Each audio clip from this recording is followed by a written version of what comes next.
লাটিম খেলা আর ঘুড়ি ওড়ানো, আম কুড়ানো আর পাতা পোড়ানো, ছোট্টবেলা সেই বন্ধুরা কই, কেন আমি আর সেই আমি নই।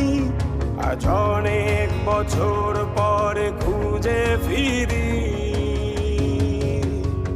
কোথায় আহারে আহারে আহারে শৈশব, কোথায় হারিয়ে গেল যে আহারে কৈশব, কোথায় আহারে আহারে আহারে শৈশব, কোথায় হারিয়ে গেল যে আহারে কৈশব।